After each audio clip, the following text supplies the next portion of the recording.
শুভ সন্ধ্যা বন্ধুরা। আজ হলো 1 আগস্ট, 15 শ্রাবণ, শুক্রবার।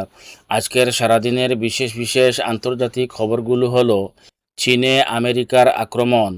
চীন আজকে ঘোষণা করেছে যে ইরানকে কিছু হাতিয়ার দেওয়ার কারণে এখন মার্কিন গোয়েন্দা সংস্থাগুলি চীনের প্রযুক্তিগতভাবে উন্নত সামরিক বিশ্ববিদ্যালয়গুলিতে সাইবার আক্রমণ শুরু করেছে এবং তীব্রভাবে শুরু করেছে। বৈজ্ঞানিক গবেষণা এবং উৎপাদন সম্পর্কিত তথ্য হ্যাক করেছে।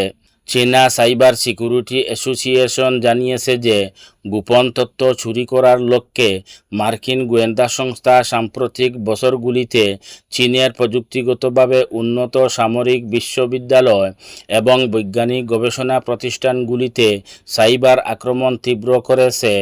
তবে বেজিং সাফ জানিয়ে দিয়েছে যে আমরাও ছেড়ে দিব না, আমরাও জানি, আমাদের এ বিষয়ে অনেক জ্ঞান আছে। ইরানকে দুর্বল করার জন্য ইরানি ড্রোনের উপর নতুনভাবে নিষেধাজ্ঞা চালু করল মার্কিন যুক্তরাষ্ট্র।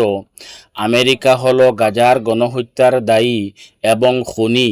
নিজের দোষ না দেখে অন্যকে দুর্বল করা যায় কিভাবে, তাই ইরানের পিছনে উঠে পড়ে লেগেছেন ট্রাম্প। আরেকটি বড় দুঃখের বিষয় হলো, যেটা শুনলে আপনারা অবাক হবেন। খবরটি হলো, গাজার মানুষের কাছে খাবার বলতে কিছুই নেই, যেটা সম্পর্কে সমস্ত বিশ্ব অবগত।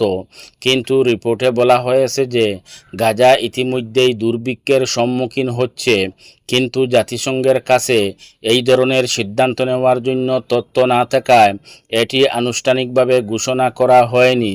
একজন দুর্ভিক্ষ বিশেষজ্ঞ বলেছেন, অর্থাৎ জাতিসংঘের কাছে গাজার দুর্ভিক্ষ সম্পর্কে সঠিক তথ্য না থাকায় এটার ঘোষণা দিতে পারেনি জাতিসংঘ।